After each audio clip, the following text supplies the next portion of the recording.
Meu nome é Matheus, faço parte do projeto Inteligência Artificial na Previsão de Preço de Ações, da disciplina de Inteligência Artificial. Meu grupo é o grupo 6, composto pela Caris, Cristina, pela Natália Brasilino também, e eu, Matheus. Bom, para essa nossa apresentação, nós temos alguns tópicos a serem tratados, como a introdução, os objetivos, motivação, soluções propostas, ou seja, os algoritmos de aprendizado de máquina que nós utilizamos para criar essa IA, para tentar fazer a previsão do comportamento do preço das ações. O código que foi feito no Colab, nós iremos também apresentar aqui nesse vídeo, os resultados, os trabalhos semelhantes que tomamos como base para poder apresentar e também algumas referências utilizadas para poder consultar a literatura. Bom, o que levou a gente a introduzir esse problema no nosso projeto? Ao longo do tempo, pelo menos ultimamente, o mercado financeiro tem se tornado cada vez mais popular aqui no Brasil. As pessoas têm buscado o mercado financeiro como uma forma de renda alternativa. Porém, é muito importante se atentar a como esse mercado funciona. É um mercado muito volátil, que depende de várias variáveis para definir qual vai ser o preço das ações ao longo do tempo. E esses fatores envolvem não somente o histórico das ações ao longo do tempo, mas as políticas adotadas dentro da empresa que você está consultando, as tendências de mercado e também o desempenho dessas empresas. E por isso, na nossa visão, a inteligência artificial pode ser essencial para auxiliar as pessoas a tentarem entender o padrão em que o histórico do preço das ações tende ao longo do tempo e também para analisar tendências futuras e assim poder reduzir riscos e auxiliar na tomada de decisões tanto de compra quanto de venda de ações. O principal objetivo do nosso trabalho é usar os conhecimentos que a gente adquiriu ao longo da disciplina, por meio das pesquisas e artigos, para a gente criar um modelo capaz de analisar e prever as tendências dos preços das ações. Ou seja, o principal objetivo do nosso trabalho é descobrir se as ações o valor tende a aumentar ou diminuir, e não só prever o valor para o próximo dia. Que alguns modelos a gente também conseguiu descobrir isso, mas não foi o nosso foco. Um dos nossos maiores medos na sociedade é a perda de dinheiro. E a pior coisa é você ir atrás de ganhar mais dinheiro e acabar perdendo tudo nisso. Então, muitas pessoas, como já foi dito na introdução, têm aumentado a busca pelo mercado de investimentos, mas muitas pessoas não sabem por onde começar a investir, de que forma investir, e às vezes têm muito medo de ir justamente pela perda do seu dinheiro. Então, a inteligência artificial entra exatamente como isso. Quando utilizada de forma responsável, ela pode ajudar muito essas pessoas que têm interesse de permanecer nessa área, de ir atrás de mais informação e ficar mais seguro sobre as previsões e com auxílio de outras técnicas, obviamente. A inteligência artificial é uma ferramenta super valiosa para essas pessoas que estão entrando agora e que pretendem continuar nesse mercado. Bom, as empresas que nós resolvemos avaliar são a Tesla, a Magazine Luiza e a Petrobras. A Tesla tem um mercado um pouco mais recente, tem um pouco menos tempo de mercado com relação à Magazine Luiza e a Petrobras. Por isso que uma das motivações para a gente trazer essas empresas para avaliar nesse projeto é justamente esse período de mercado. E os períodos que a gente resolveu pegar para analisar são os períodos de 2016 a 2024, que dá mais ou menos aí uns 8 anos, e de 2020 a 2024, um período de 4 anos. As ferramentas que nós utilizamos para desenvolver esse modelo são o Google Colab, que é um ambiente de programação colaborativa, em que a gente, em conjunto, elaborou todo esse código para poder implementar o nosso modelo, e também algumas bibliotecas, como a iFinance, para a extração dos datasets, a Pandas e a NumPy, para poder fazer o tratamento desses dados e realizar também algumas operações matemáticas, a biblioteca Scikit-Learn para a criação de modelos e e para a obtenção de métricas de avaliação dos nossos modelos, e também a biblioteca Matplotlib para poder visualizar graficamente as métricas de avaliações adotadas por nós. Agora vamos às soluções propostas. A primeira solução é a classificação, utilizando o Randall Forest. Uma das abordagens que a gente resolveu trazer aqui foi a classificação, e também temos a regressão, que veremos mais à frente. A classificação é uma abordagem para esse problema que não vimos ao longo da literatura. Não achamos nenhum trabalho em que houvesse essa abordagem. Então, nós resolvemos trazer para cá como uma forma de inovação e poder fazer alguns testes para tirarmos algumas conclusões, para sabermos se isso vai ser útil ou não, para poder prever o comportamento das ações. Agora iremos ao Colab para saber como que isso foi implementado no nosso modelo. Bom, passando aqui rapidamente sobre o código do nosso modelo, utilizando o Random Forest, nós aqui primeiramente iremos fazer a importação das bibliotecas, como já dito anteriormente nas ferramentas. Aqui iremos fazer a extração dos dados da empresa que a gente escolher, do período também, iremos escolher a Petrobras e o período de 2016 até o dia atual. Isso irá retornar para a gente um data frame, que irá conter as colunas com preço de abertura, com maior preço, com menor preço, com o valor de fechamento, o volume das transações naquele dia, e também dos colunas que não serão relevantes aqui para a gente do nosso projeto. Nós iremos remover elas no passado tempo, no passado do código, no caso. Iremos adicionar 3 novas colunas, duas de médias móveis, uma para 7 dias e uma para 14 dias, para a gente suavizar esses dados e tentar tirar algum padrão disso. E também uma coluna que indica o preço final, o preço objetivo. O que a gente vai fazer? A gente vai mover para um dia anterior os nossos preços de fechamento, para que possamos fazer a diferença e, através da diferença entre o preço do dia seguinte e o preço do dia que a gente selecionou, a gente saber se subiu ou desceu a ação. Se essa diferença é positiva, então significa que subiu. E iremos utilizar um para indicar que subiu. E se desceu, se for negativo o resultado, nós iremos indicar como zero. Feito isso, a gente irá remover dados que não são relevantes, no caso, as linhas em que apresentam dados not a number, que irão atrapalhar o desenvolvimento do nosso modelo. Fazendo todo esse tratamento, nós iremos, então, separar os casos de teste e de treinamento. Para teste, nós destinamos 20% e para treinamento, destinamos 80%. Após isso, iremos fazer a separação de labels e de features, relembrando que features são os atributos preditivos que nós iremos utilizar para tentar prever qual vai ser o nosso atributo-alvo. E, no caso, o atributo-alvo é a coluna behavior, que é o nosso comportamento. Nós criamos uma coluna aqui no nosso data frame para indicar se a ação subiu ou desceu através da diferença entre o valor da ação no dia seguinte e o valor da ação no dia em que a gente coletou o dado. Após isso, realizamos a normalização utilizando o escalonador mínimo e máximo. Fazemos a atribuição dos campos de teste de treinamento. No eixo Y, nós teremos os atributos preditivos, tanto para treino quanto para teste. No eixo Y, teremos o atributo alvo, que no caso é o label, e também está separado em treinamento e teste. Bom, aqui nós temos o cálculo de algumas métricas.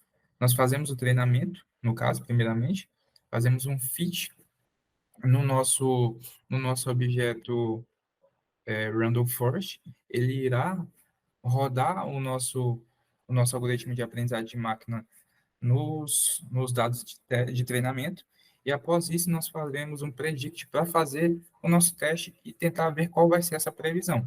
Nós temos algumas métricas que organizamos melhor aqui no nosso gráfico. Nós percebemos que para a Petrobras, nesse período de 2016 até o dia atual, o desempenho dele foi bem ruim. Assim, a acurácia foi menos de 50%, ali na faixa de 45%, a precisão na faixa de mais ou menos 63%, e o recall e F1 score foi abaixo de 12%, o que indica que é realmente muito ruim. E analisando a taxa de recall, que é a taxa de verdadeiros positivos, a gente percebe que nosso algoritmo muito pouco preveu se a ação ia subir.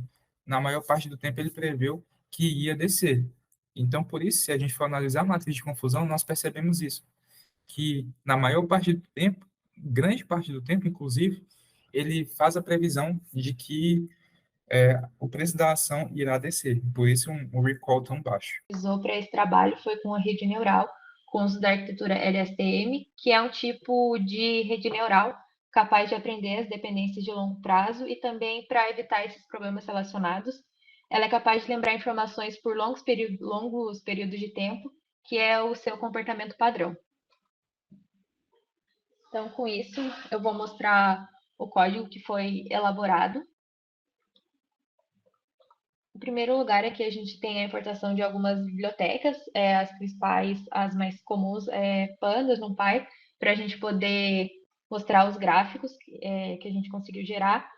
A principal biblioteca, que é a Keras, ela que vai ser responsável por treinar o nosso modelo. E, por fim, a gente tem a Yahoo Finance, que ela é através dela que a gente tem os dados das ações. Então, aqui a gente começa prevendo, escolhendo a empresa que a gente quer prever o valor, no caso aqui é a Petrobras, e o intervalo de tempo. Então, a gente colocou de 2016 até o dia de hoje. Com isso aqui a gente já tem os dados, o valor que fecha e tudo mais. Com isso, a gente vai escolher apenas o valor de fechamento. E para isso, a gente vai separar os nossos dados entre treino e teste. Então, 80% são separados para treino e 20% para teste. Os valores a gente usou por padrão. Depois, a gente faz a normalização dos dados. Então, a gente coloca os valores entre 0 e 1, porque isso acaba facilitando o processamento. Isso também é feito de modo separado.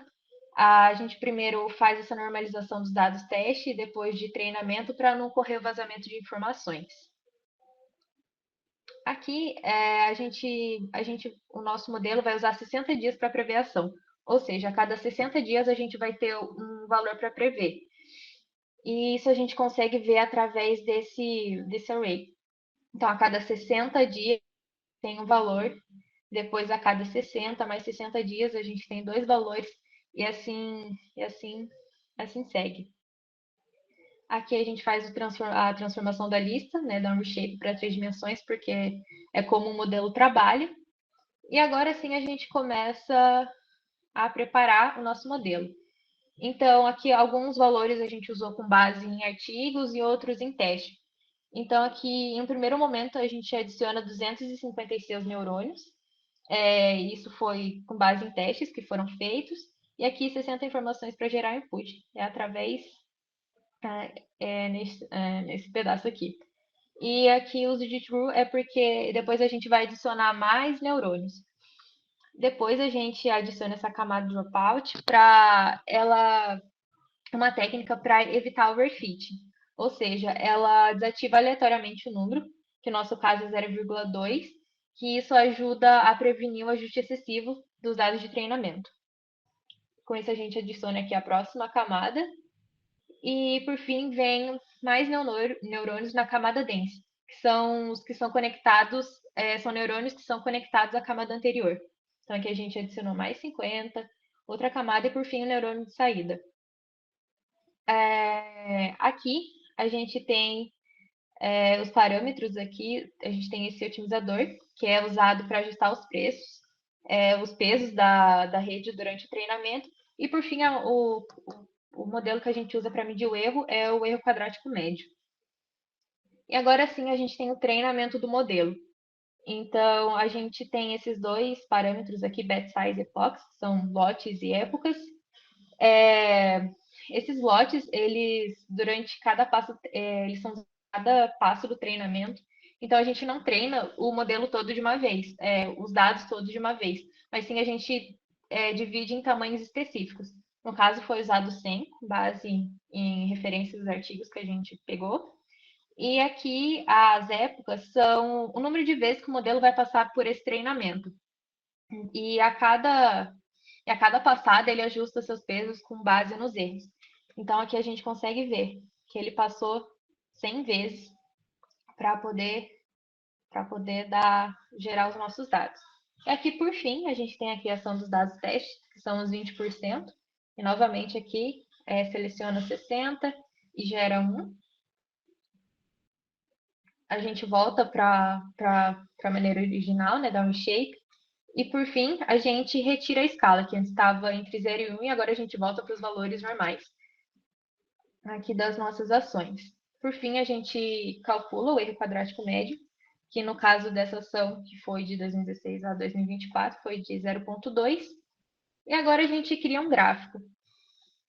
Nesse gráfico a gente consegue ver bem o período que a gente usou de treinamento, então foi de 2016 até o meio de 2022. E aqui a gente consegue visualizar em laranja o real valor que fechou, em verde o valor que o nosso modelo previu.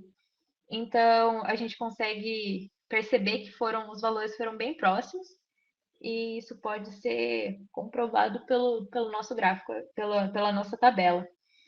Então, fechou em 29,08, o nosso modelo viu 29,4. Então, são valores bem próximos. Mas o que interessa não é o valor em si, mas se ele consegue acertar se vai subir ou descer. Então, aqui, o nosso modelo, o valor real, ele desceu, então foi de 29 para 27, e o nosso modelo conseguiu perceber isso, foi de 29,4 para 29,1. Não é o mesmo valor, é que a gente tem uma diferença até grande, porém ele conseguiu perceber que ia diminuir. Só que nem sempre ele consegue acertar isso, e é o que a gente consegue perceber já na linha seguinte. O preço da ação fechou com um valor maior, e o nosso modelo pensou que ia diminuir, e não foi o que aconteceu. Então, com isso, a gente consegue criar algumas medidas para a gente ver se o nosso modelo funciona ou não. A gente tem aqui 3 principais, se é o ganho sobre perda, se acertou o lado e o lucro. Aqui, o ganho sobre perda é basicamente o ganho médio nos casos de acerto, com a perda média nos casos de erro, que é uma forma de avaliar o risco do nosso modelo. Então, se eu aqui um exemplo, né? Se a média do lucro de acertos nos acertos é 5% e a perda média nos erros é 3%, então a gente faz aqui essa relação. O ganho sobre perda não, o acerto ao lado, que acho que é a principal métrica que a gente usa, seria a nossa acurácia, é saber se o nosso modelo acertou, se vai subir ou descer. Então, nesse caso aqui, ele acertou 0,51, que é como se fosse uma moeda o nosso modelo, ele acertou um pouquinho mais de 50%, mas além disso, a gente consegue ver se isso funciona através do lucro que a gente ia ter nesse período de tempo. E o lucro seria positivo, nesse caso seria de 0,1. Então, a longo prazo, a pessoa que investisse com base nesse modelo ia acabar se dando bem. E, por fim, aqui a gente tem o valor que ele está prevendo para fechar no próximo dia. Bom, agora irei comentar sobre a abordagem de regressão linear na previsão do mercado de investimentos. Então, o que a gente precisa saber muito é que a regressão linear ela envolve muito essa técnica de pré-processamento de dados, e que ela lida muito com uma variável dependente e uma ou mais variáveis dependentes, né? Então, a gente está mexendo com esse mercado de ações, a gente vai ter as variáveis de preços de ações, dos dividendos, da média móvel, do tempo que foi necessário para ter essa média. Então, é isso que a gente vai ver. E agora eu vou mostrar o código de como foi implementada essa nossa solução. E vamos para o Colab. Bom, agora analisando o código, estamos aqui no nosso Colab. Note que esse é o mesmo Colab utilizado para a Random Forest, né? O algoritmo de classificação que meu colega trouxe aqui anteriormente. E agora eu irei comentar sobre as partes que estão em comum e que a gente usou só para regressão linear. A começar, foram as mesmas bibliotecas utilizadas, ou seja, foram a iFinance, a Pandas, a Skitlearn e a Matplotlib. Aqui nós temos a parte da importação das bibliotecas e aqui a definição da empresa que está sendo vista no momento. Para a apresentação eu utilizarei a empresa com esse ticker aqui, que é a Petrobras, sendo o ticker o nome, o nosso apelidinho carinhoso para essa empresa, para a gente conseguir extrair os dados dela desde essa data aqui, de 2016, 1º de janeiro de 2016. Bom, Aqui a gente vai ter uma visualização dos dados que estão sendo trazidos, né, desse histórico da empresa. E aí a gente tem esses dados aqui, com esses atributos, open, high, low, close, que esses vão ser os nossos atributos preditivos, e eu vou voltar a citar eles aqui mais futuramente. Além do que temos a média móvel, né, a média móvel de 7 dias, de 14 dias, e o target close, que vai ser o nosso atributo alvo ali, né. Bom, além de tudo isso, a gente vai ter esse momento de visualização de dados, tem esse gráfico de linhas, e eu vou comentar mais sobre ele lá nos nossos resultados, porque ele não vai parar de ser visto aqui. Na parte de regressão, a gente começa com a separação das labels e features, que é basicamente a gente dizendo quais são os nossos atributos preditivos e qual é o nosso atributo-alvo. A gente vai guardar em features aqui o behavior, que foi um atributo que foi dado lá para identificar quando que a ação subia, quando que descia, né? Então, a gente vai ter esse atributo preditivo e o target close, e além de que o nosso atributo-alvo vai ser o target close também.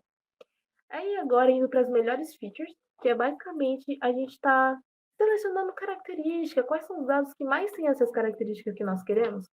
Então, primeiro ali na primeira linha, a gente vai ter esse select key best, que é lá da biblioteca da Slit Learn. Então, com esse parâmetro de all, ele vai trazer todas as características desse conjunto de dados.